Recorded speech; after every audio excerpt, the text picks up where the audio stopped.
Support for the show, FYF Sports, is brought to you by Manscaped, who's the best in men's below-the-waist grooming. Manscaped offers precision engineered tools for your family jewels. Manscaped is trusted by over 2 million men worldwide. Join the movement for all of your below-the-waist grooming needs. Get 20% off and free shipping with coupon code FYFCREW at manscaped.com. That's 20% off with free shipping at manscaped.com. Use the code FYFCREW. Your balls will thank you. All I hear is yap, yap, yap, yap. Ain't talking about nothing, right? Watch this. We gon' bring that pressure.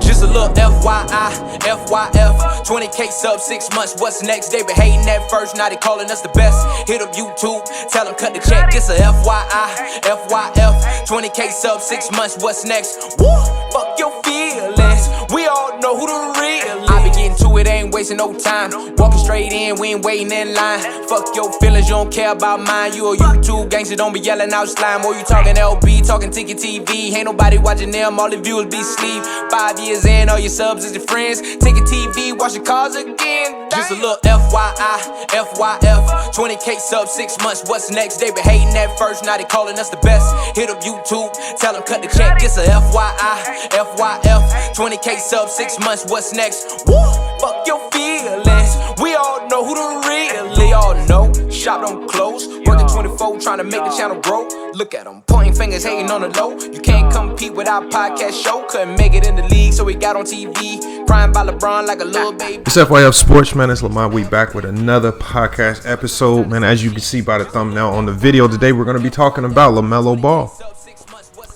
All right, LaMelo Ball. As of late, he's been playing at an extremely high level. He's looking like the best rookie out there, in my opinion. I think he's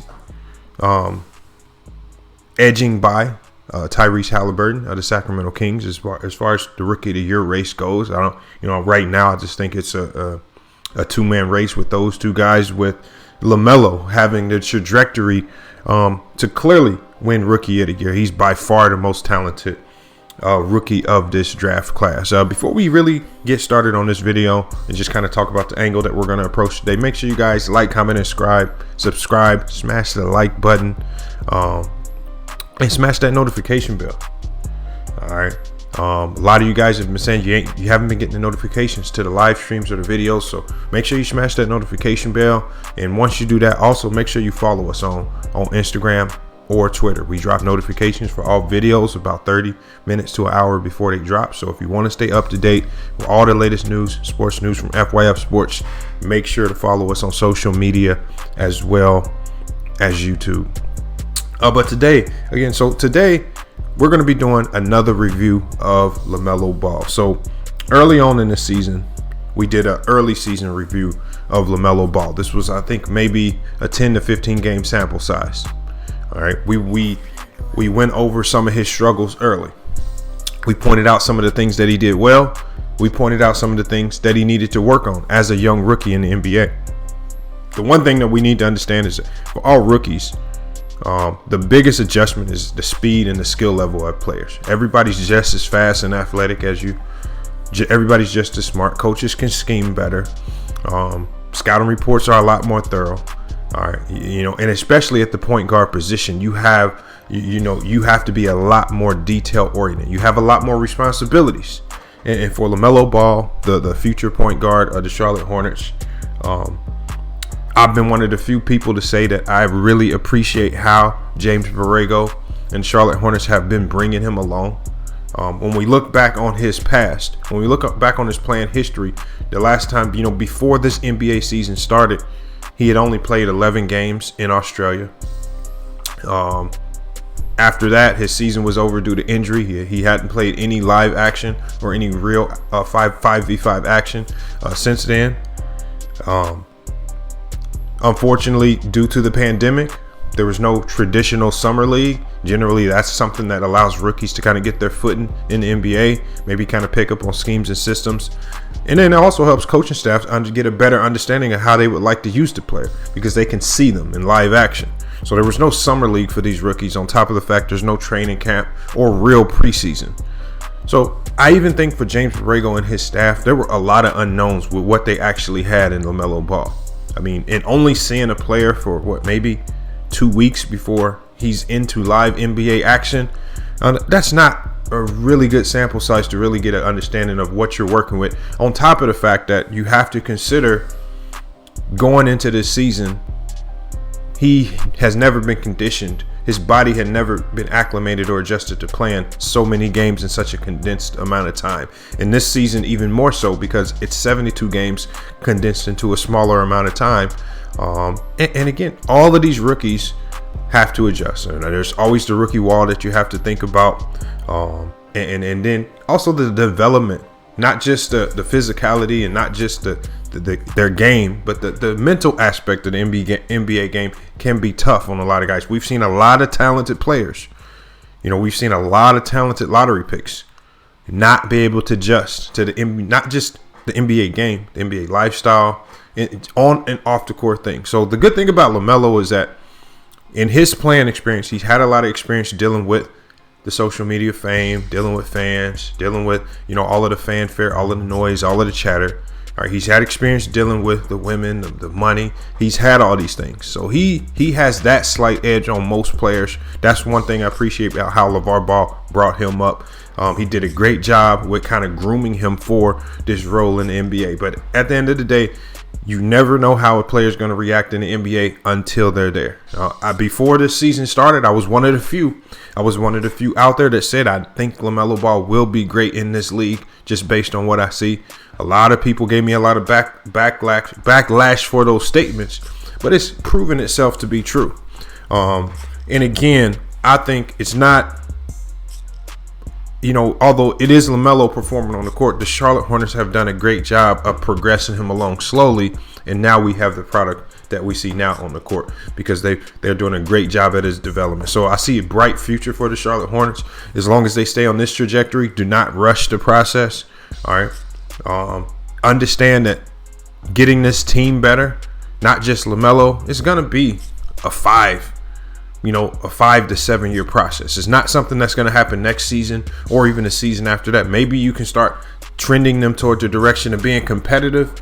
But you have to start with LaMelo Ball and how you're going to build around this team. So I don't really want to talk about the pieces around LaMelo Ball. I just want to talk about some of the things that I've seen and how he's improved this game from the first 15 games to the 15 games after that, because I think there's some glaring differences there. So the first thing I want to do is I want to point out, and we're going to go ahead and go to our drawing board right here. All right, so we're going to go to our drawing board right here. Now, early on in his first 15 games, I'm going to show you guys a few mistakes that I pointed out that LaMelo Ball made time and time again early on. He made these mistakes time and time again early on, which obviously had him leading his team in turnovers. He's one of the top 20 players in the NBA as far as turnovers. As a point guard in this league, that's something that you have to try to manage and monitor, especially when you're playing on a team that lacks talent. And the Charlotte Hornets team is a team that's always going to struggle to win games until they get better. And the one thing that they cannot do, especially during this stage as they're developing and growing, is continuously turn the ball over at a high clip. So that's one thing. And then his decision making. I think early on when this season first started, I think LaMelo Ball was making decisions as if he was playing high school or college level players. All right. And it took him a while to adjust to the fact that these NBA guys react a little bit differently when he makes mistakes. They capitalized on all mistakes. So we're going to play this clip right here. And again, this is just a small sample size of some of the problems that I saw in this game over the first 15 games. So we're going to go ahead and play this clip. All right. Let me rewind it really quick here. And remember what I said early on in my past video. I said live ball turnovers. That's the biggest no-no All right, and then decision making on offense. I felt he picked his dribble up too soon. So I think these plays encapsulate both of those issues. So when we see LaMelo Ball come off the DHO with Terry Rozier, all right, he's coming. He's attacking. He said, this is exactly what James Borrego wants to spam time and time again. All right, but I basically stated before that he has to make smarter decisions. The coach is going to give him the freedom to make these decisions. You know, there's no set place the ball needs to go, but he has to make better decisions with the ball. And so as you can see right here, LaMelo Ball, after 2 dribbles, is already picking his dribble up. He's not attacking the paint, so he can make a better decision. All right, this is not a play that's designed to go immediately back to Terry Rozier at the top of the key. Now, at the high school level, because of how talented LaMelo Ball is, most defenses maybe he could lure 3 to 4 guys in this direction off 2 dribbles like that. But the NBA level, they're a bit more patient. All right, so we're gonna take it back a second, and I just want to show you guys one more time. He's coming off the DHO. All right, this is just a simple set that they always run, but he's gonna take 1, 2. We took 1 dribble. He picks his dribble up. Now he's swinging it to Terry Rozier. He didn't get into the lane.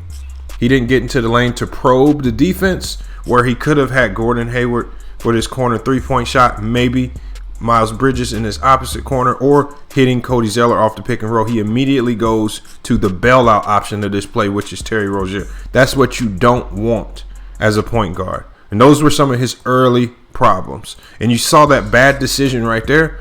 It led to Kobe White getting a live ball turnover, which, again, that was the second problem that I pointed out that he had.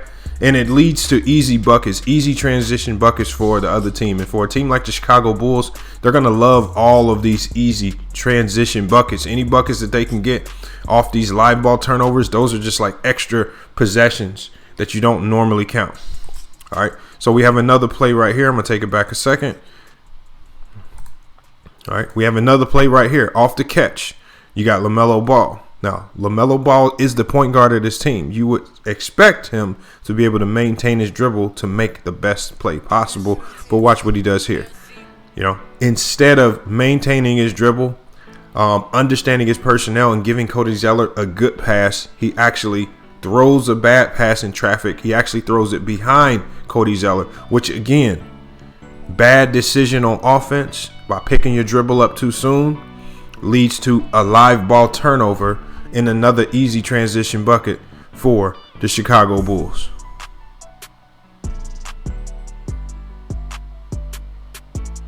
All right, and we see it right there. That's just bad point guard decision making on his part. He has to be better. All right, these were issues that he was dealing with. You know, these were the issues that he was dealing with over the course of the first 15 games. All right, but that was expected. You know, I didn't expect him to come out and to be the perfect NBA player.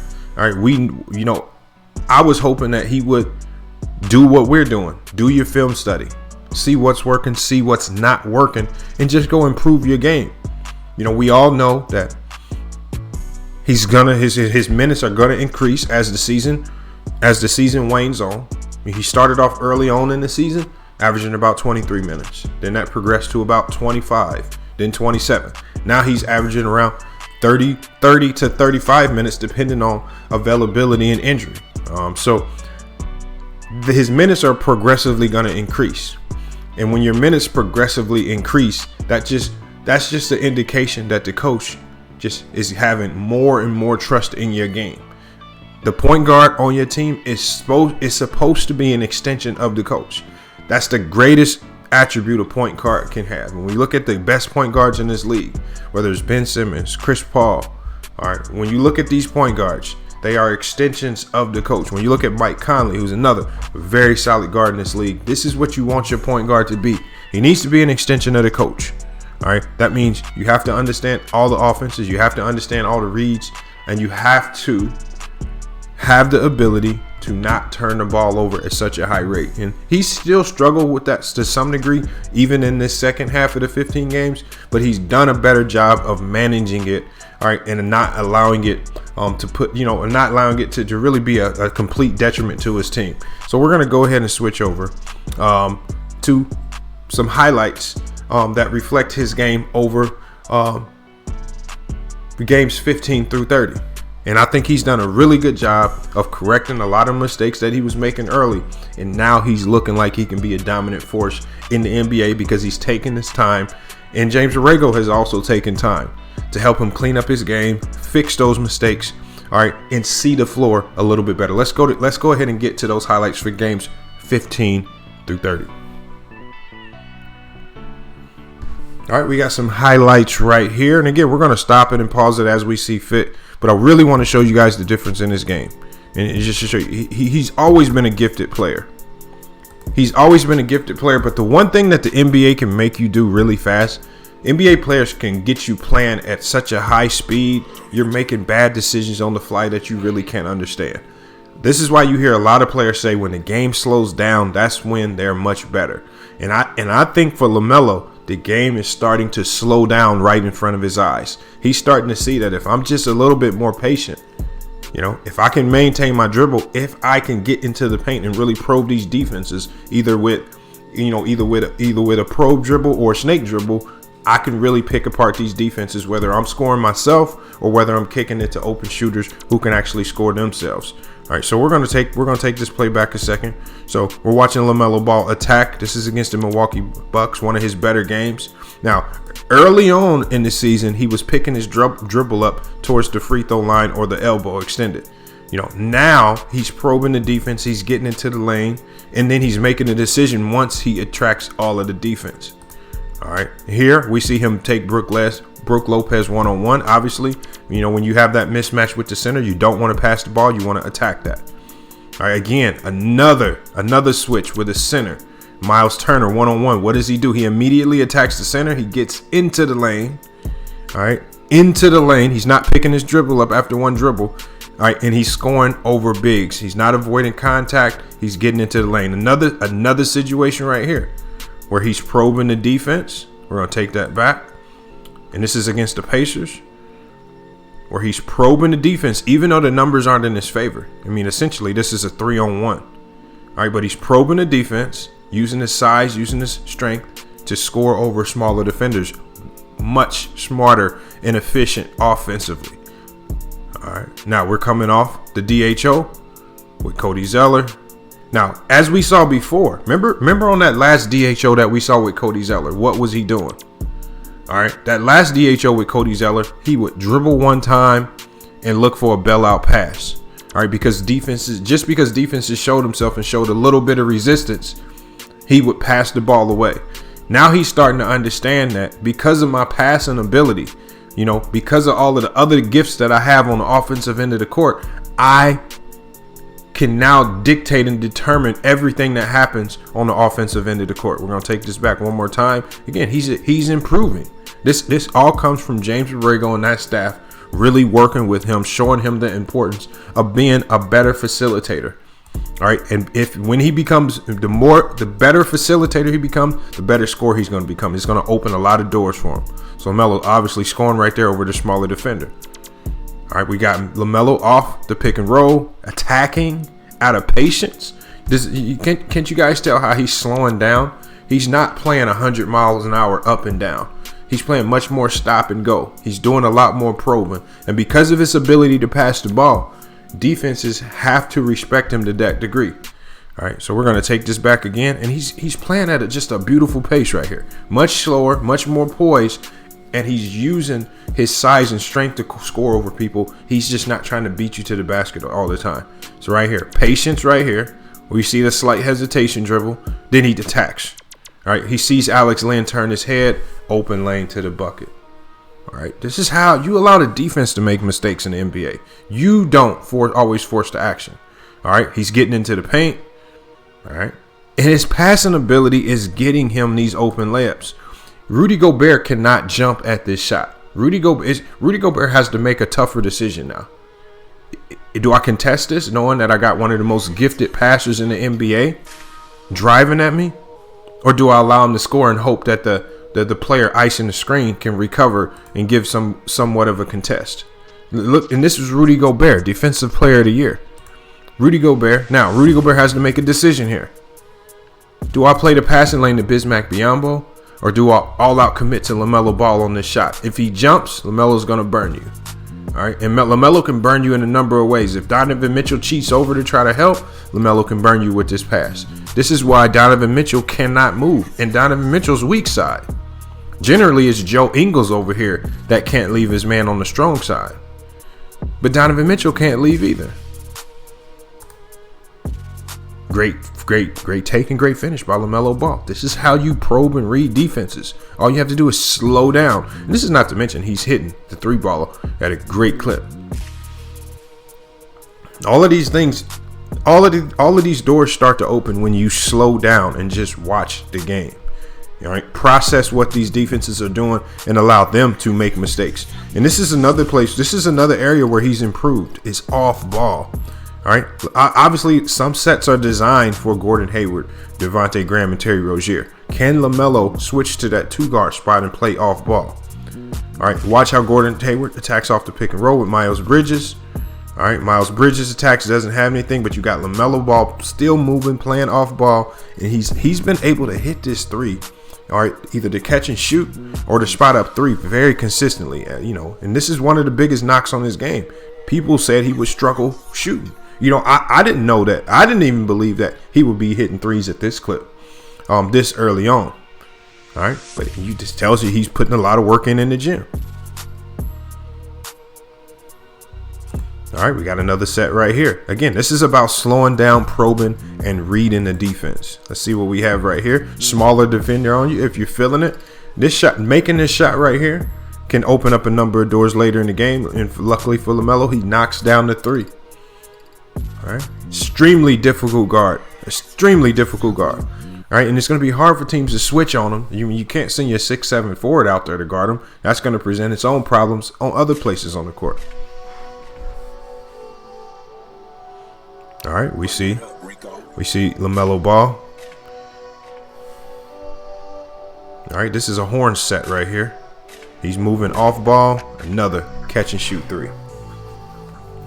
And I don't know what people talk about. I love his form. A lot of people knock his form, but he's bringing that ball from high to low with quickness and speed. People aren't blocking his shot. His rotation looked nice. He holds his follow through. I think it's a beautiful shot. Obviously he has this in his bag, the playmaking. Pushing the ball up the court, playing with high pace. He has that in his game. All right, and then his running mate, Miles Bridges, is always going to get ahead of the ball.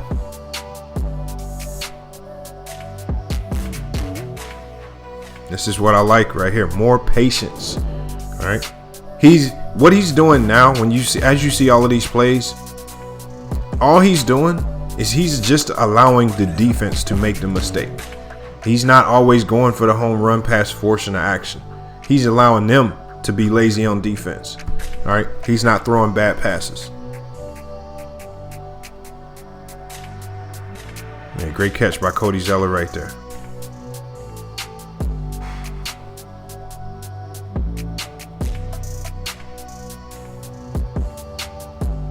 And a lot of people don't know this about this Charlotte Hornet team. This Charlotte Hornet team leads the NBA in assists. All right, this team has one of the most pass-oriented offenses that I've ever seen. It's not ISO heavy.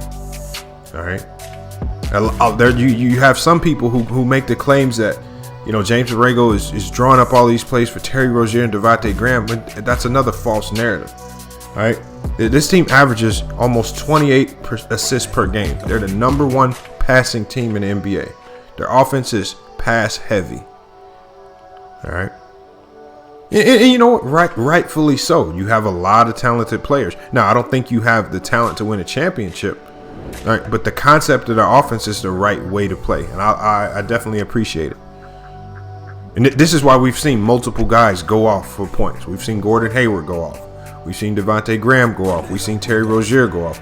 We've seen LaMelo Ball go off. We've seen Miles Bridges have good games. We've seen PJ Washington have good games. That's the luxury. That's one of the benefits of playing an offense like this. And we see another attack right here. And here's another attack where early on, he generally made mistakes that created live ball turnovers. But look how when he attacks, he makes a concerted effort to do what? He makes a concerted effort to get into the paint. Once you get into the paint, they have to commit to you.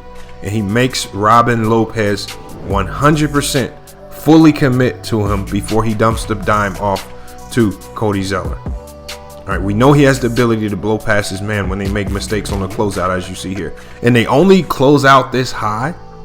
They only close out this high when he's making that three-point shot. I mean, so kudos to LaMelo Ball for being a bit more consistent on that three-point line. All right, that's definitely helping him out. You got to think in his last, in the month of February, he's shooting 43.9% from the three-point line. Teams are going to have to start closing out on him just like this. So that's as compared to when he started the season off in the first 15 games. In the first 15 games, he shot, in his first 15 games, he was shooting, and I'll pull that percentage up here. Okay, so in his first 15 games, he was shooting 25% from the three-point line. All right. Teams didn't have to close out to this degree. So it took much more effort for him to blow by guys to get into the lane. In the month of February, he's shooting the three-pointer at 43.9%. Teams have to now aggressively close out. And you close out incorrectly. We see the bad closeout by Raul Neto. He drives, does what he's supposed to do. Now, he gets into the paint. He's in the paint now. He's not passing early. He's not at the elbow like he was doing before. He's showing the ball. Robin Lopez has to do what? Make a choice. He has to commit. He's committed. The dime comes to Zeller. Zeller scores the easy bucket. All right, this is what patience gets you at this level. Allowing the game to develop. Patience right there. Patience. Showing the ball. Remember, another bad closeout because in the month of February, he's shooting the three-pointer at 43.9%. This is much different from early on in the season. His first 15 games where he was shooting the three-pointer at 25%. So now he's making that three. We see he gets the ball. Pat Connaughton has to do what? He has to honor the slight pump fake. What does Connaughton do? Gets out of position because he has to honor that three. Opens up a driving lane for LaMelo. Look how LaMelo takes advantage of it. He gets into the paint, makes the dump down pass to Zeller again for the easy score, y'all. All right, we got the Charlotte Hornets coming up again. I mean, this is a lot of examples of this, of how he's really changed his game. Look at the difference of how he's attacking now, y'all. He's getting into the paint. He's getting into the paint first and then making the defense make the mistake second. He wasn't doing that early on. All right, kudos for this staff. Kudos to LaMelo Ball for really improving to that degree. We're going to run that back again because I want to show y'all that. The dump off pass to Bismack Biyombo. All right, so obviously we're getting out into transition. He's attacking, and look where Donovan Mitchell has the guard. Donovan Mitchell has the guard three-point line extended. He has the guard three-point line of extended. He's shooting 45% from the three-point line. Now that opens up a big driving gap. He's doing a great job of attacking the gaps. Now before he was picking his dribble up right here. He would normally pick his dribble up at the free throw line as soon as Rudy Gobert showed any resistance. And teams will be able to make a mistake right here. What is he doing now? Instead of picking his dribble up early, he's taking 2 steps into the lane. He makes Rudy Gobert come off the ground and commit at 100%. He makes the defense once again make the mistake. He's not making the mistake creating a live ball turnover. He scores the ball. And that's Bismack Biyombo for the wide open dunk. And obviously we know the connection, with him and Miles Bridges. I really love that connection right there. I can't wait to see how this turns out. And with his defense, as we said before, I think LaMelo Ball's defense, as we see on this play, it has just been absolutely amazing to me. I didn't think he would come into the NBA and adjust to the NBA defense so quickly. But I think that comes from playing with so many pros. I mean, even though his team in Australia, the Illawarra Hawks, even though they weren't very good, I think they might have had the worst record in that league. he played with a lot of NBA guys. You know, when we talk to guys like Andrew Bogut, who said this guy is going to be a superstar. I mean, there's a lot of former NBA players on that team who that's a benefit to learn from those guys. And he learned from those guys early on. All right, we're going to show you a few clips of just how he's kind of changing defensively. And, you know, obviously this is a play right here where he got the steal. But, again, it's about just being in the right position. Sometimes that's all you have to be in. All right. Great position. This is another situation where he iced the screen. He was in good position. I mean, that's what happens. Sometimes steals can just fall into your hands just because you're doing your job correctly. Right? You don't have to be, you don't have to be a superb lockdown defender to get steals. You just have to be smart. Just don't make mistakes. All right here, he's icing, he's going over, he's chasing over, giving effort, active hands, and he allowed them to make the mistake.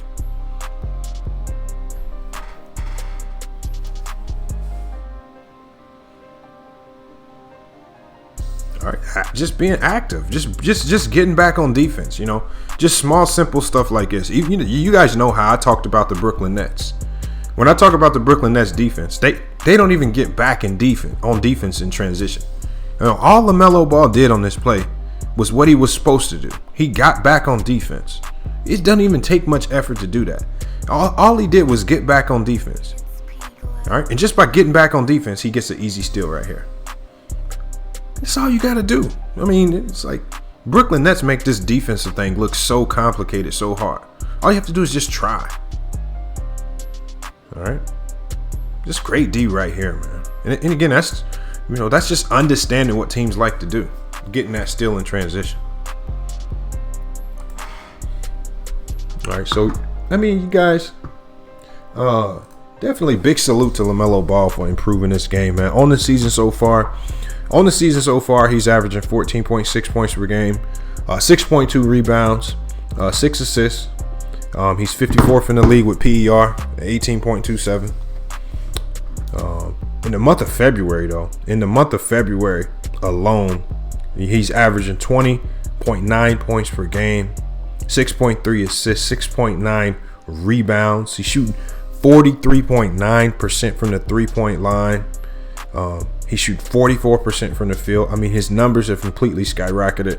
I even appreciate his free throw shooting, which is 90%. He's shooting 90% from the free throw line in the month of February. I mean, it's just showing drastic improvement. I mean, and this is compared to his numbers, that prior month. I mean, if we look at his numbers that prior month, early on in January, he was shooting 70% from the free throw line, 25% from the three-point line, 40% from the field. I mean, he's becoming more efficient, and he's becoming more efficient because he's slowing down. All right, he's allowing the defense to make those mistakes, and he's just not, he's not allowing one defender to force him into making a bad decision, like picking his dribble up too early and going to, his first bailout option. And that's what I appreciate. And these are the things you have to do as a point guard in this league. You have to dictate pace. You have to control the flow of the game.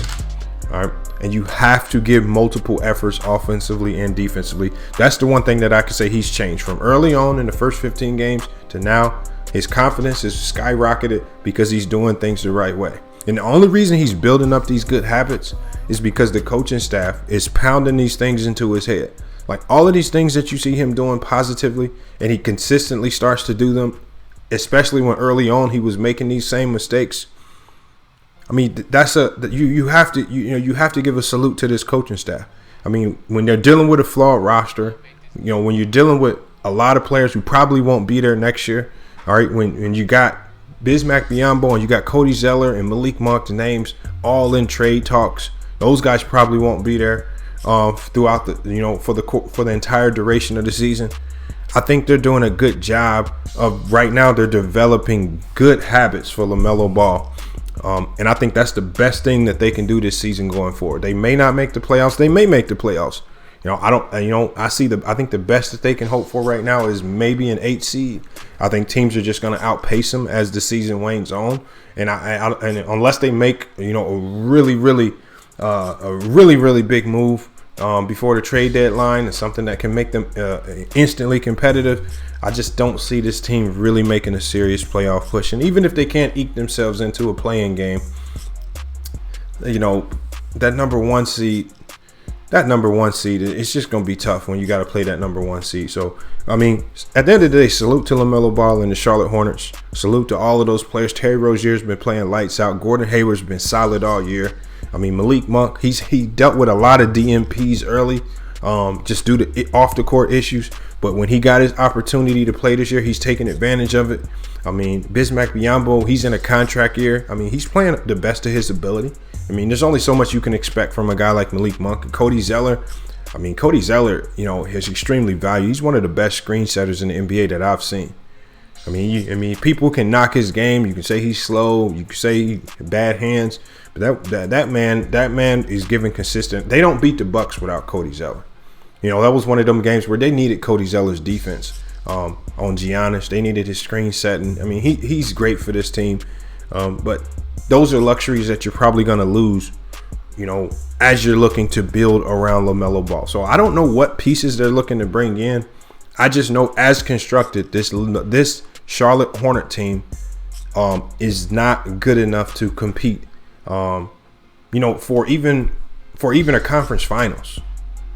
And so there's some changes that Michael Jordan and Mitch Kupchak are going to have to make. I look forward to seeing this team transition over the next 5 years. But I think LaMelo Ball is going to be okay. I think what LaMelo Ball needs to continue to do is he needs to cancel out all of the noise. You're going to have a lot of fanfare in his ear. You're going to have a lot of people telling him, this is what's best for you. This is what's best for you. This is what's best for you. The best thing that he can do right now is stay within the confines of his teams. Continue listening to his coaching staff. Understand that you got the greatest player all time as the owner of your team. I don't think Jordan is going to allow this to fail. All right. I think he's going to give max effort with regards to trying to build and put a team around LaMelo Ball so that we can see him take the next step. All right. Into superstardom in the NBA, because that's his trajectory based on how he's playing. All right. When a lot of players like LaMelo can get to this point and get complacent. They see some small successes. We see this with Luka Doncic. Luka Doncic had some successes last year. Going into this season, people were thinking MVP caliber, MVP strides. And it looks like he's starting to level off. All right? That you can get complacent. It's easy to do that in the NBA. All right? The best thing about Melo, he hadn't let the fame, he hasn't let this social media, he hasn't let all the fanfare and all the fan pages and fan channels get to his head. He tunes all that out. If he continues to listen to his coaching staff, he's going to be a great player in this league. Hey, but as FYF Sports, man, it's been another great video. I want you guys to let me know in the comments, what do you think about LaMelo Ball's improvement from his first 15 games to all of the games he played after that? The stats don't lie. He's improved dramatically. All right. The only thing that he just slightly needs to fix are those turnovers. And I can't even really knock him on those turnovers because he's still a young player. He's seeing different teams every night. Different teams with these advanced scouting reports are going to keep throwing different looks at him. All right. He doesn't have the luxury of a Chris Paul who's seen everything that you could potentially throw at him in the NBA. He can adapt on the fly like that. LaMelo Ball's still learning. But I like what I'm seeing. I like the changes. He's intentionally making certain changes based on the mistakes that he was making early on, and that's all you can ask for from a young player. But again, make sure you comment. Let me know what you think about this video. What do you think about LaMelo Ball's improvements? What do you think about his improvements? All right, and again, what do you expect? I want to hear from you guys. What do you guys honestly expect out of this Charlotte Hornet team this season? We had a live stream last night, and we had a lot of people talking about, they expect playoffs, they expect this. What is your realistic expectations from this team? I think the best thing that they can come out of this season with is developing their young players. All right, I like how they sent Vernon Carey down to the G League. That's a smart reason because we all know that Cody Zeller and Bismack Biyombo on the trade block. Those two guys probably will get moved soon, which is going to open the door for Vernon Carey to take that backup starting center role or that backup role. I don't think he'll be the starter. Hopefully they can pull this trade off for Andre Drummond. If they can do that, that could set them up for the future. especially if they can re-sign him in the offseason. At worst, if you can't re-sign Drummond in the offseason, what you've done is you've opened up a lot of cap space. I know they wanted to shed Cody Zeller's contract. I know they want, obviously Bismack Biyombo's contract falls off the books anyway next season. All right, Malik Monk, obviously if you're looking to change the culture of your team, all right, if you're trying to bring people in that you trust and you're not, that off the court is not going to bring a lot of problems. All right, obviously moving Malik Monk might be the best thing for him and the Charlotte Hornets. So I see Malik Monk getting moved. But we really need to see Mitch Kupchak and Michael Jordan put some work in. All right, they're going to have to put some work in because you don't want to botch this with LaMelo Ball. All right, but I'm giving you guys the benefit of the doubt. I'm not going to run around calling anybody, any coach or any GM trash or whatever. Irregardless of what you've done in the past, you guys were able to draft a generational player, and it starts there. All right, let's see how you build off of that. Hey, but it's FYF Sports, man. It's been another great podcast episode. All right, we've already hit 20K subscribers. The next goal is to grind to 100K. All right, so make sure you guys are sharing the videos. All right, make sure you're liking, commenting, and subscribing. Every time you like that video, it allows other people who aren't subscribed to this channel to see more of it. All right, so make sure you hit that like button. It don't cost nothing. It's easy to do. All right, for you guys out there, just letting you guys know, we got the FYF Sports Community Basketball Event. All right, we got the FYF Sports Community Basketball Event. All right, we're going to be conducting a raffle to raise some money.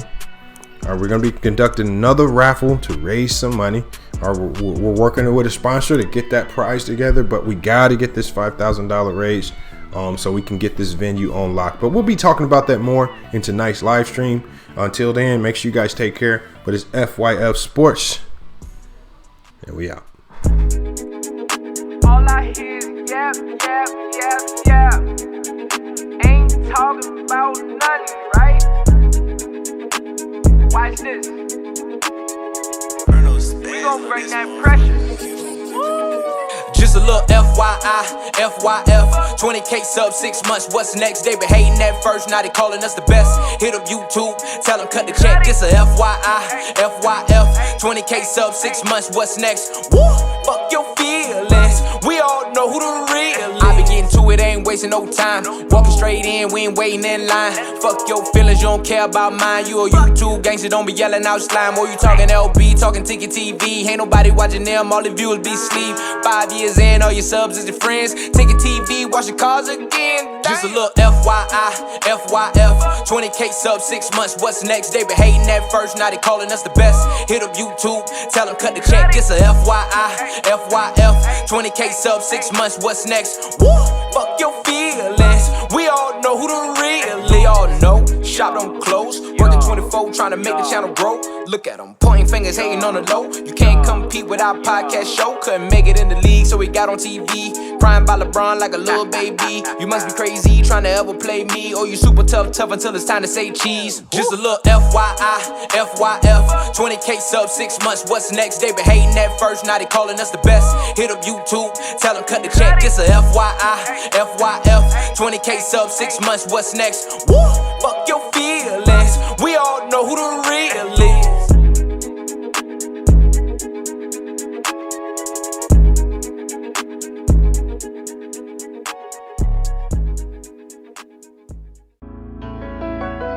Really, mate.